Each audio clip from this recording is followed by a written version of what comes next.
الرحمن الرحیم نحمده ونصلی علی رسوله الکریم اما بعد اعوذ باللہ من الشیطان الرجیم بسم اللہ الرحمن الرحیم نحن قسمنا بینہم معیشتہم فی الحیاة الدنیا وجعلنا بعضکم لبعض سخریا ورحمت ربک خیر مما یجمعون صدق اللہ العظیم۔ بزرگان محترم اور عزیز دوستو،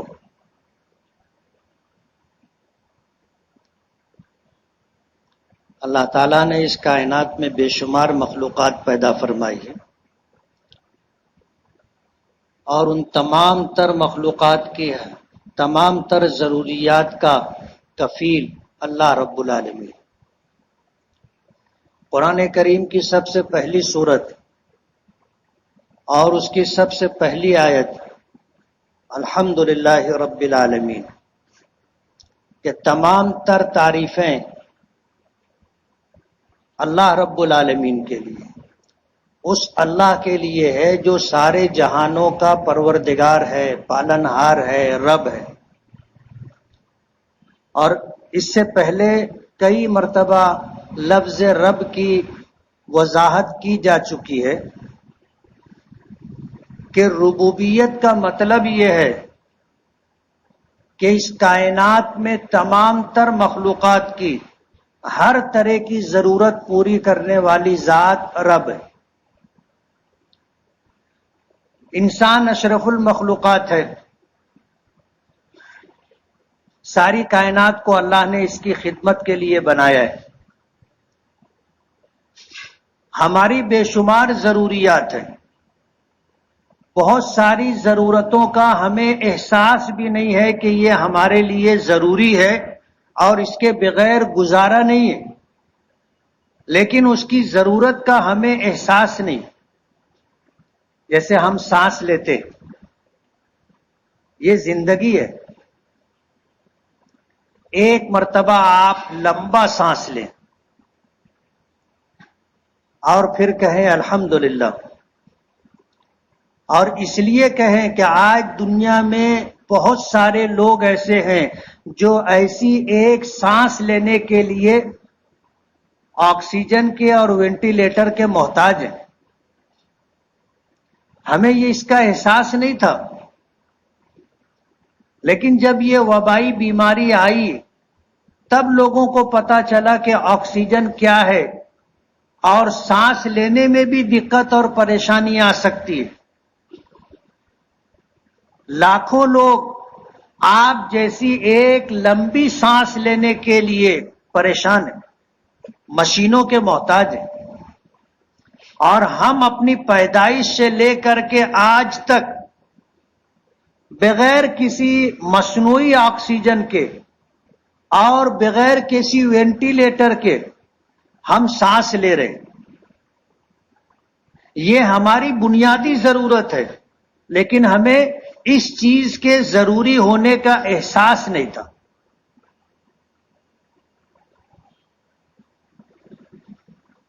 اور ہماری بے شمار ضروریات ہے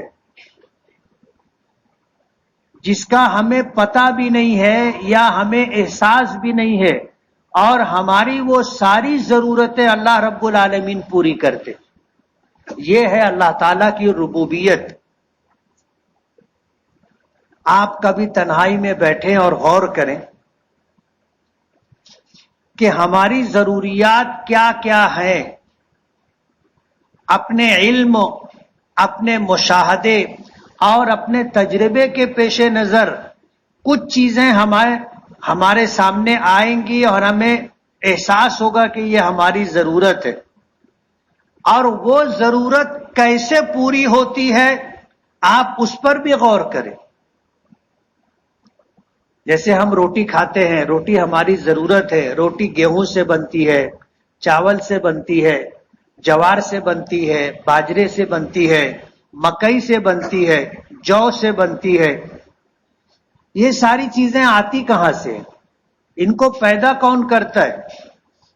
اور ایک دانہ تیار ہونے میں زمین و آسمان، پانی، ہوا، سورج کی روشنی، چاند کی چاندنی، بے شمار لوگوں کی محنت لگتی ہے تب جا کر کے یہ دانہ وجود میں آتا ہے، اور یہ ہم تک پہنچتا ہے، اور ہم اس سے اپنی ضرورت پوری کرتے ہیں، اپنی بھوک مٹاتے ہیں۔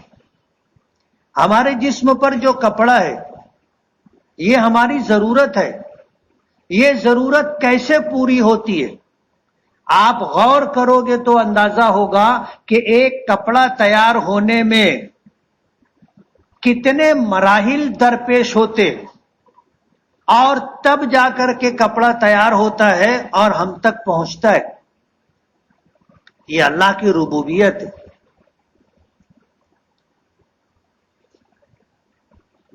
اللہ نے ہمیں مٹی سے بنایا ہے، ہماری ساری ضرورتیں بھی مٹی سے وابستہ ہیں۔ ہماری غذا ہم کو مٹی سے ملتی ہے، پانی ہمیں مٹی سے ملتا ہے، زمین سے ملتا ہے۔ ہمارے جسم پر جو کپڑا ہوتا ہے چاہے کسی بھی قسم کا ہو، سوتی ہو سوتی نہ ہو، وہ زمین سے ملتا ہے۔ سونا، چاندی، پیتل، تانبا، جرمن، لوہا، یہ سب کچھ ہمیں زمین سے ملتا ہے۔ اینٹ ہے، پتھر ہے، گارا ہے، سیمنٹ ہے، یہ ہمیں زمین سے ملتی ہے۔ لکڑیاں ہمیں زمین سے ملتی۔ اللہ نے ہمیں مٹی سے بنایا، ہماری ضرورتیں اللہ نے زمین سے وابستہ کر رکھی، اور اللہ نے زمین کو امین بنایا ہے، یعنی زمین میں اللہ نے قیامت تک آنے والے انسانوں اور دیگر مخلوقات کی ضرورت کی چیزیں امانت کے طور پر رکھ دی، اور زمین کو مکلف کیا ہے کہ جب اللہ کا حکم ہوگا زمین یہ امانت باہر کر دے گی۔ وَأَخْرَجَتِ الْأَرْضُ أَثْقَالَهَا، سورہ زلزال کی ایک آیت ہے کہ وَأَخْرَجَتِ الْأَرْضُ أَثْقَالَهَا، زمین اپنا بوجھ باہر نکال دیتی۔ تو ہماری ضرورت کے لیے جو چیزیں ضروری ہیں اور ضرورت پوری ہو جائے اتنی چیزیں اللہ کے حکم سے زمین باہر کر دیتی، اور ہم ہی نہیں قیامت تک آنے والی مخلوقات کی ضرورت زمین سے پوری ہوگی۔ لیکن اللہ کی مرضی کے بغیر ہم زمین سے کچھ نہیں لے سکتے۔ آپ زمین کھود لو، جتنی کھودنا چاہو، آپ کو زمین میں سے گیہوں، چاول، دال، سرسوں کچھ نہیں ملے گا۔ اللہ کی اجازت اور مرضی کے بغیر نہیں لے سکتے۔ اللہ نے ہمیں پیدا کیا ہے، اللہ نے ہمیں پالنے کی ذمہ داری لی ہے۔ یہ اللہ کی ربوبیت ہے۔ اللہ پالن ہار ہے، پروردگار ہے، اللہ رب ہے، ہمیں پالنے والا وہی ہے، اور اس نے ذمہ داری لی ہے وَمَا مِن دَابَّةٍ فِي الْأَرْضِ إِلَّا عَلَى اللَّهِ رِزْقُهَا۔ روئے زمین پر جتنی مخلوقات ہیں ان کی ضرورت اللہ پوری کرے گا۔ اللہ کے علاوہ کوئی نہیں ہے جو یہ کر سکے۔ کتابوں میں ایک واقعہ آتا ہے، حضرت سلیمان علیہ السلام نے اللہ رب العالمین سے ایسی حکومت مانگی تھی، رب ہب لی ملکا لا ينبغی لأحد من بعدی۔ قرآن کریم کی آیت ہے، دعا کی کہ اللہ مجھے ایسی سلطنت، ایسی حکومت عطا فرما کہ میرے بعد قیامت تک کسی کو ایسی حکومت نہ ملے۔ اللہ نے دعا قبول کر لی۔ حضرت سلیمان علیہ السلام کی حکومت انسانوں کے ساتھ ساتھ جنات و شیاطین پر بھی تھی، ہواؤں پر تھی، چرند پرند پر تھی۔ ایسی حکومت اللہ نے کسی کو نہیں دی۔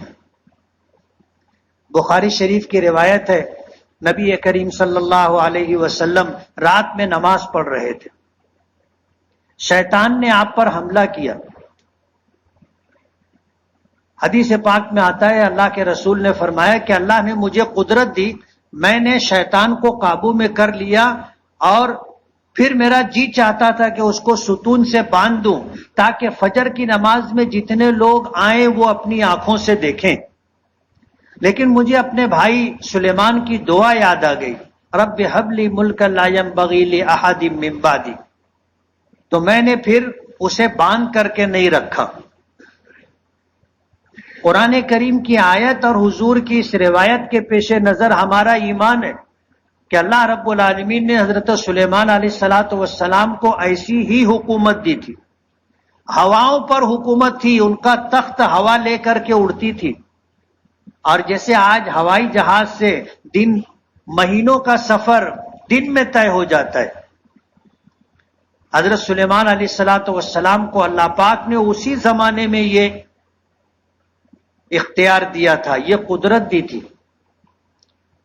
سورہ سبا ہے قرآن پاک کی ایک سورت، اس میں ملکہ سبا کا واقعہ ذکر کیا ہے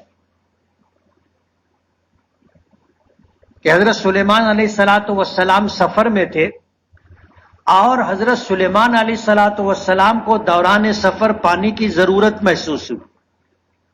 ہدہد ایک ایسا پرندہ ہے جسے اللہ نے یہ خوبی عطا کی ہے، یہ ملکہ عطا کیا ہے کہ وہ بتا سکتا ہے کہ کہاں زمین میں قریب میں پانی ہے۔ حضرت سلیمان علیہ السلام کو ضرورت محسوس ہوئی، پوچھا کہ ہدہد کہاں ہے؟ لوگوں نے تلاش کیا تو وہ ملا نہیں۔ حضرت سلیمان علیہ السلام نے کہا کہ ٹھیک ہے، اب وہ آئے گا تو اس کو ذبح کر دیں گے۔ ہدہد آیا، حضرت سلیمان علیہ السلام کی خدمت میں پیش کیا گیا۔ حضرت سلیمان علیہ السلام چرند پرند جنات و شیاطین ہر مخلوق کی بولی جانتے اور سمجھتے تھے۔ ہدہد سے پوچھا کہ تو کہاں غائب تھا؟ تو ہدہد نے بتایا کہ میں دور نکل گیا تھا، میں نے ایک ایسی بادشاہت دیکھی ہے، ایسی حکومت دیکھی ہے جہاں پر عورت اقتدار میں ہے، عورت حکومت کر رہی ہے، اور پھر اس کی خوبیاں بیان کی سلطنت کی۔ سلیمان علیہ السلام نے خط لکھا کہ یہ لے جا کر کے ملکہ تک پہنچا دو۔ قرآن کریم میں ہے کہ ہدہد نے لے جا کر کے پہنچا دیا، اور ملکہ سبا تک جب وہ خط پہنچا تو ملکہ سبا نے اپنے درباری یا اپنے مشیروں کے سامنے اس بات کو رکھا۔ حضرت سلیمان علیہ السلام نے حکم دیا تھا کہ یہ خط پہنچے تو تم آ کر کے ملو۔ لمبا واقعہ ہے، میں واقعہ سنا کر کے وقت گزارنا نہیں چاہتا۔ قصہ مختصر یہ کہ سلیمان علیہ السلام کے حکم پر ملکہ سبا اپنے فوج اور لاؤ لشکر کے ساتھ حضرت سلیمان علیہ السلام کے پاس آئی۔ آنے سے پہلے ہدہد نے بتایا تھا کہ اس کا تخت ہے ایسا، اور اس کے تخت کی خوبیاں ذکر کی۔ تو سلیمان علیہ السلام نے جنات کو حکم دیا کہ تم میں کون ہے کہ جو ملکہ سبا کے آنے سے پہلے اس کا تخت یہاں لے کر کے آ جائے۔ تو ایک جن کھڑا ہوا، اس نے کہا کہ آپ کا دربار لگا ہے، آپ کا دربار ختم نہیں ہوگا، اس سے پہلے میں لے کر کے آ جاؤں گا۔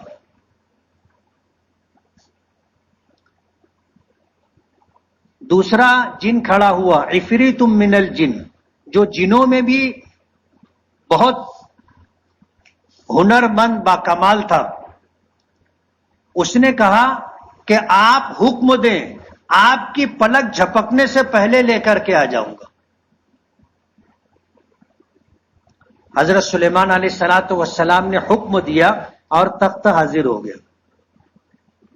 جب ملکہ سبا آئی تو حضرت سلیمان علیہ السلام نے پوچھا کہ یہ تخت کس کا ہے جانتی ہو؟ تو اس نے تخت کو دیکھا اور دیکھنے کے بعد کہا کہ مجھے لگتا ہے کہ یہ تخت میرا ہی ہے، کأنہ ہو، یہ میرا ہی تخت ہے. حضرت سلیمان کو اللہ پاک نے ایسی حکومت عطا کی، ہزاروں میل دور کی چیز آنے واحد میں پلک جھپکنے سے پہلے عفریت من الجن لا کر کے دے دیا تھا. ایسا اقتدار اور ایسی حکومت اللہ پاک نے حضرت سلیمان علیہ الصلوۃ والسلام کو عطا کی تھی. اتنا اقتدار، اتنی بڑی حکومت کے ساتھ حضرت سلیمان نے اللہ سے درخواست کی تھی کہ تیری مخلوق کو ایک وقت میں کھانا کھلاؤں گا. تو اللہ پاک نے فرمایا کہ سلیمان، یہ تیرے بس کی بات نہیں ہے. تمام مخلوقات کو کھلانا، اس کے لیے تمام مخلوقات کا علم بھی ہونا ضروری ہے، ان کی ضروریات سے باخبر ہونا بھی ضروری ہے، اور ان کی ضروریات کی تکمیل کے لیے اتنی قدرت بھی ہونا ضروری ہے جو تیرے پاس نہیں ہے. لیکن انسان ہوتا ہے، چاہے نبی ہی کیوں نہ ہو. حضرت سلیمان تقاضا کرنے لگے، ضد کرنے لگے کہ نہیں، ایک وقت میں دعوت کرنا چاہتا ہوں. تو اللہ پاک نے فرمایا کہ ٹھیک ہے، کب کرنا ہے؟ تو حضرت سلیمان نے سوچ بچار کے بعد 6 مہینے کے بعد کا وقت طے کیا اور آج سے تیاری شروع کر دی. اس زمانے میں کھانے خراب نہیں ہوتے تھے، جیسے ہم لوگ دال چاول بناتے ہیں، روٹی بناتے ہیں، 2 دن کے بعد خراب ہو جاتا ہے. وقت گزرنے کے بعد وہ چیز استعمال کے قابل نہیں رہتی. پہلے ایسا نہیں ہوتا تھا. جیسے گیہوں ہے، خراب نہیں ہوتا، تم ہفتہ بھر رکھو، مہینہ بھر رکھو، 6 مہینہ رکھو، سال بھر رکھو، اس کی تھوڑی نگرانی کرو، نگہداشت کرو، خراب نہیں ہوتا. چاول ہے، دال ہے، ایسے ہی پکا ہوا کھانا بھی خراب نہیں ہوتا تھا. حضرت سلیمان علیہ الصلوۃ والسلام نے جناتوں کو اور انسانوں کی جماعتوں کو لگا کر کے 6 مہینے تک کھانا پکوایا اور اسٹاک کرتے رہے. اب جب وہ دن آیا تو اللہ کی بارگاہ میں کہا کہ اللہ، وہ دن آ گیا اور میری تیاری ہو گئی. کہا مکمل ہو گئی، کہا مکمل ہو گئی. پوچھا کہ کون سی مخلوق سے شروع کرو گے، خشکی یا سمندری؟ بولے، سوچ کے بولے سمندری. تو ایک مچھلی آئی جس نے 6 مہینے کی پوری تیاری کو ایک لقمے میں ختم کر دیا.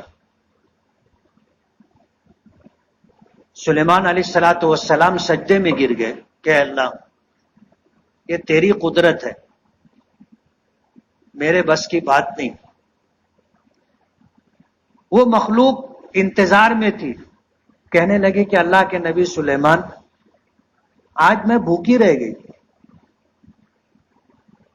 میرا پروردگار مجھے روزانہ ایسے 3 لقمے دیتا ہے، اور آپ کے پاس مجھے ایک ہی لقمہ ملا، میں آج بھوکی رہ گئی. تو یہ اللہ کی قدرت ہے. اللہ کائنات کی تمام مخلوقات کو جانتا ہے، ان کی کیا ضرورت ہے جانتا ہے. وہ ضرورت کیسے پوری ہوگی، اللہ کو اس پر قدرت ہے. اللہ کے علاوہ کوئی بھی نہیں. اللہ پاک فرماتے ہیں نحن قسمنا بینہم معیشتہم فی الحیات الدنیا، کہ ہم نے لوگوں کے درمیان ان کا رزق تقسیم کر دیا ہے، ان کی معیشت، روزگار، کاروبار متعین کر دیا ہے. یہ اللہ کی ربوبیت ہے، اللہ کی قدرت ہے. بہت مشہور جملہ ہے، ہم لوگ کہتے ہیں اللہ بھوکا اٹھاتا ہے، بھوکا سلاتا نہیں. اللہ بھوکا اٹھاتا ہے، بھوکا سلاتا نہیں ہے. یہ اس کی ربوبیت ہے. بلکہ بسا اوقات جن کے پاس اسباب ہوتے ہیں ان سے اچھا اللہ پاک ان لوگوں کو کھلاتے ہیں جن کے پاس کوئی ذریعہ نہیں ہوتا. یہ اس کی قدرت ہے. تفصیل میں جانے کا موقع نہیں ہے، لیکن یہ واقعہ ہے کہ جن کے پاس سب وسائل، ذرائع، اسباب سب ہوتے ہیں، اس سے اچھا کھانا اللہ ایسے لوگوں کو کھلا دیتا ہے جن کے پاس کچھ نہیں ہوتا. کھلانے والا پر والا ہے.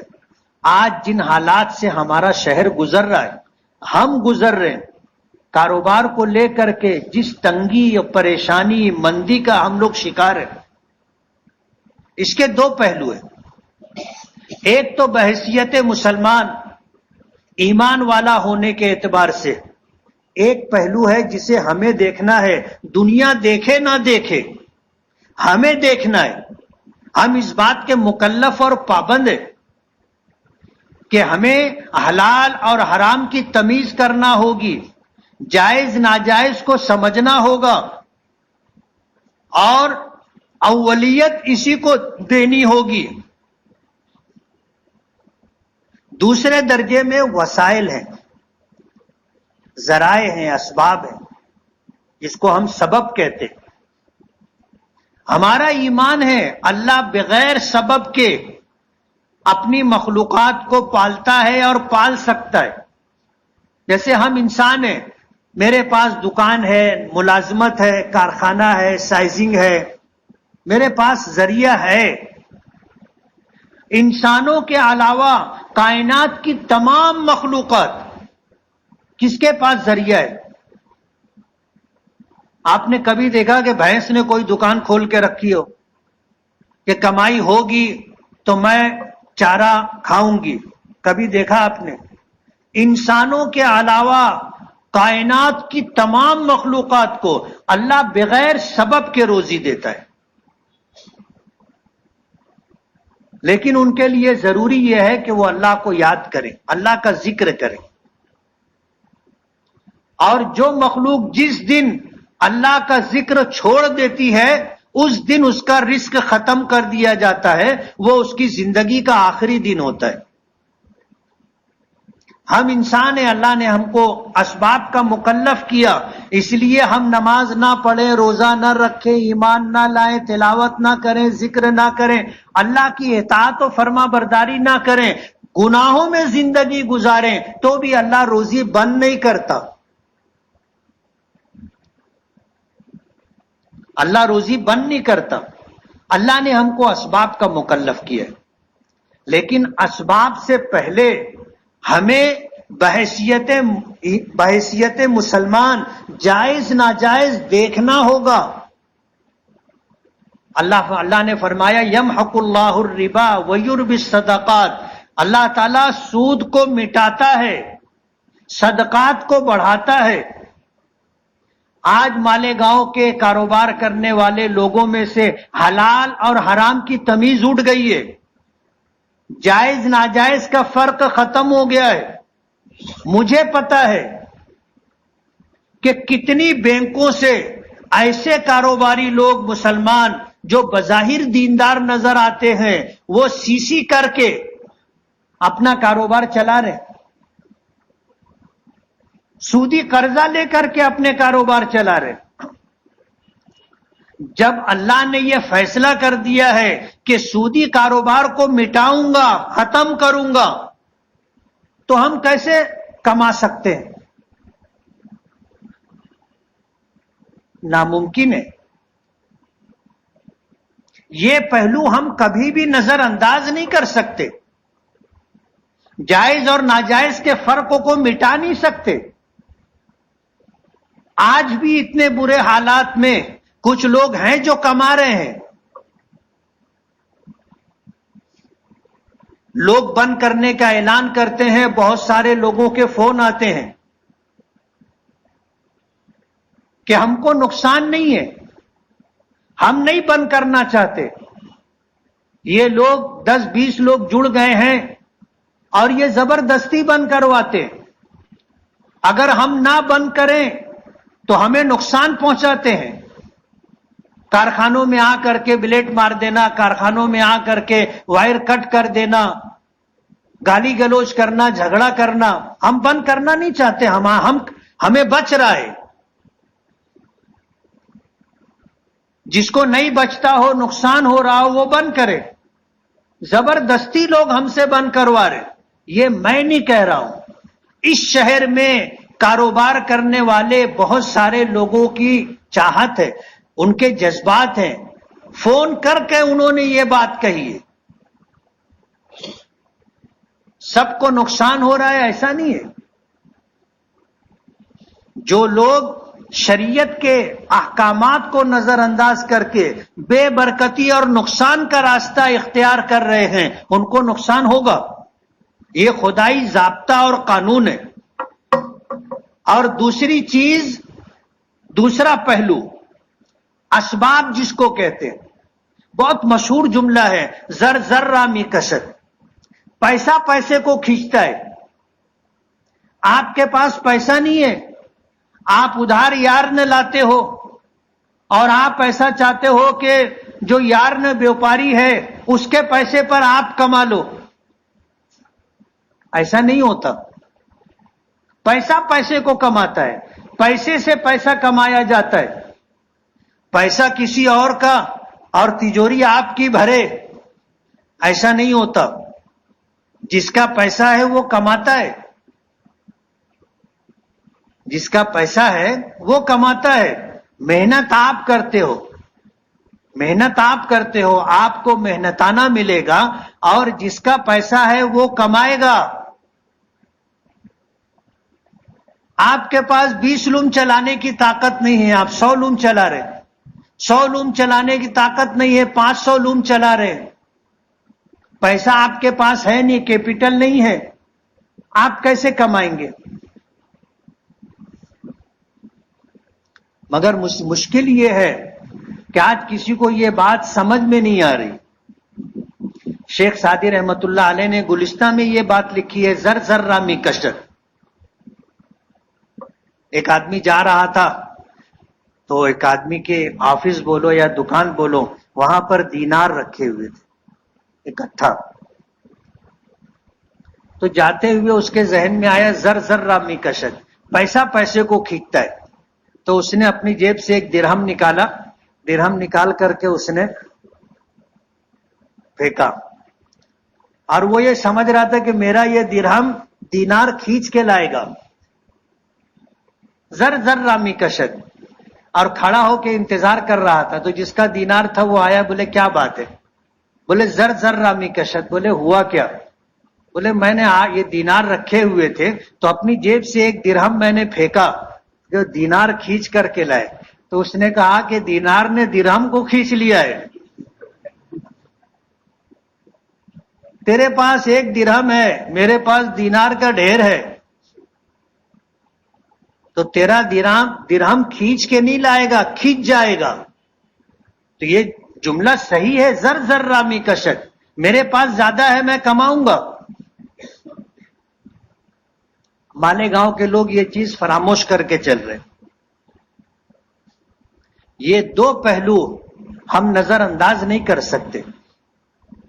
جو لوگ نظر انداز کر رہے ہیں، چاہے دین کا ہو چاہے دنیا کا ہو، نقصان اٹھائیں گے.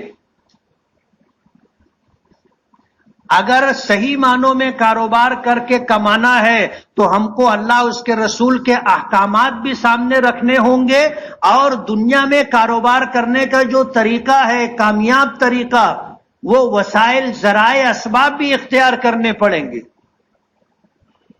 اور آپ جو ہے دین سے بھی بے بہرا اور اسباب اور وسائل سے بھی غافل، اور آپ سوچیں گے کہ بس میں کماتا رہوں اور ہمیشہ میرا کاروبار زور میں چلتا رہے.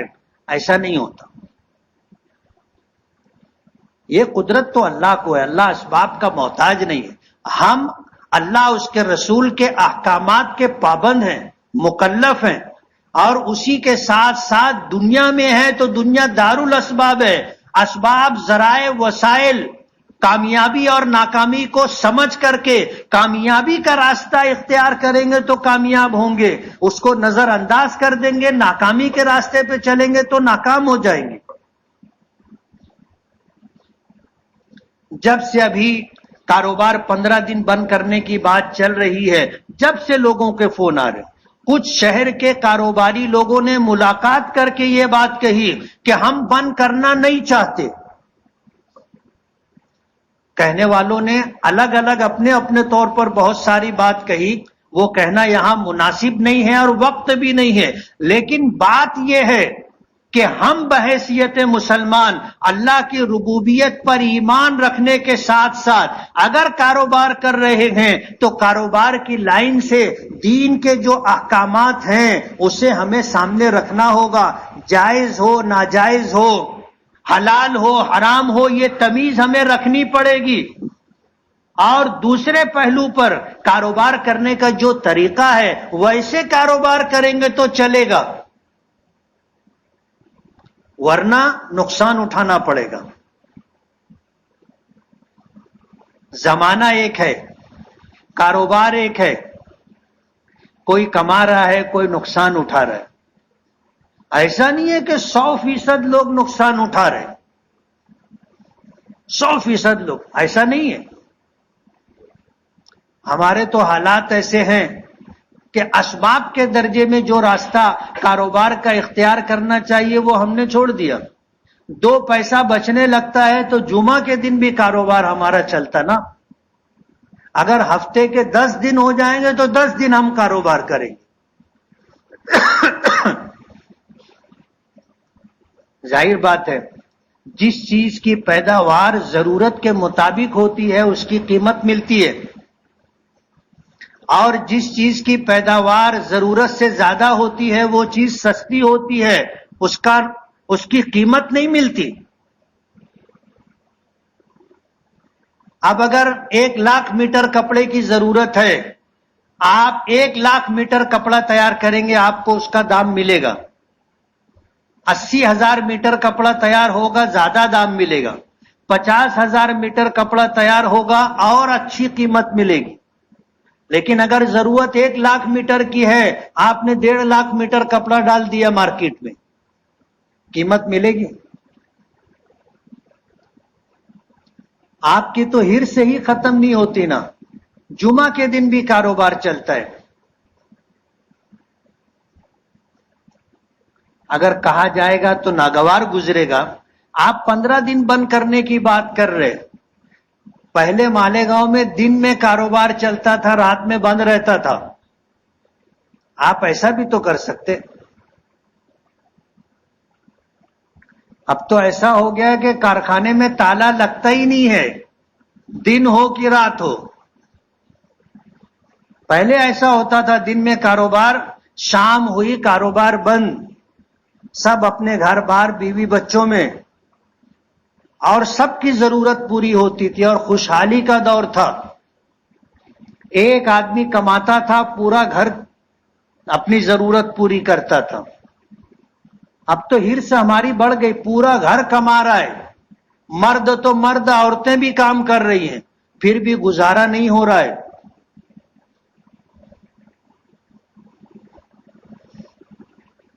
اللہ نے زمین ایک مرتبہ بنائی، ابھی زمین بنتی ہے. اللہ نے زمین ایک مرتبہ بنائی، زمین لوگوں کی ضرورت ہے، اس کی قیمت کبھی کم نہیں ہوگی. آج اگر 100 روپیہ ہے کل 100 روپیے سے زیادہ رہے گی.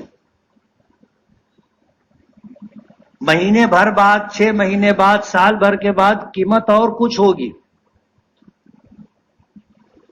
زمانہ ہوا ایک پلاٹ میرے دادا نے لیا تھا 1,300 روپیے کا، آج کروڑوں کی ملکیت ہے. میں پیداوار پر بتا رہا ہوں. قدرت نے ایک مرتبہ زمین پیدا کی ہے، لوگوں کی ضرورت کی ہے، اس کی قیمت کبھی کم نہیں ہوگی. جیسے جیسے زمانہ گزرے گا اس کی قیمت بڑھتی جائے گی. یہ بھی کاروبار کرنے کے ذرائع میں سے ایک ذریعہ ہے اور سمجھ بوجھ کر کے کام کرنے کی بات ہے. لوگ نہیں سمجھتے، نقصان ہوتا ہے تو دوسروں کو دوش دیتے ہیں، اپنا دامن اپنا طریقہ کار نہیں دیکھتے. اللہ نے ذمہ داری لی ہے، اللہ بھوکا اٹھاتا ہے، بھوکا سلاتا نہیں ہے. ماضی میں ہماری ضرورت 2 جوڑے 3 جوڑے پر ہو جاتی تھی پوری. آج ایسے لوگ ہوں گے اس مجمع میں جن کے پاس 10 20 30 50 جوڑے کپڑے ہوں گے. کباٹ میں جگہ نہیں ہے کپڑا رکھنے کی. عید اور بقرعید جانے دو، جب مرضی ہوتی ہم کپڑا سلا لیتے نیا. کوئی بات نہیں ہے. پہلے ایسا ہوتا تھا، عید پر ایک جوڑا کپڑا بنتا تھا. ہماری ضرورت قناعت کے ساتھ ہم پوری کرتے تھے. آج ہم میں ہرس پیدا ہو گئی، ہرس پیدا ہو گئی. کپڑوں میں ایسا کپڑا بھی ہے کہ 6 مہینہ ہو گئے ابھی تک پہنے ہی نہیں، رکھا ہے.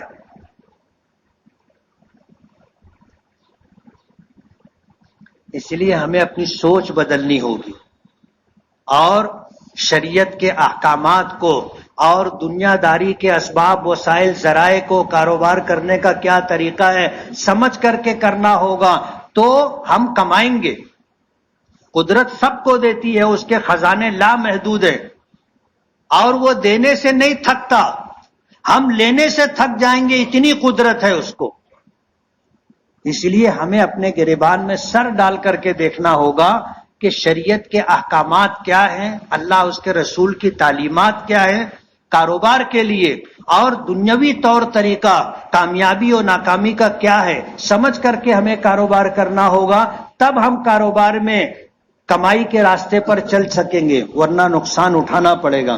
اللہ تعالی ہمیں عقل سلیم اور فہم سلیم عطا فرمائے. وآخر دعوانا ان الحمد للہ رب العالمین.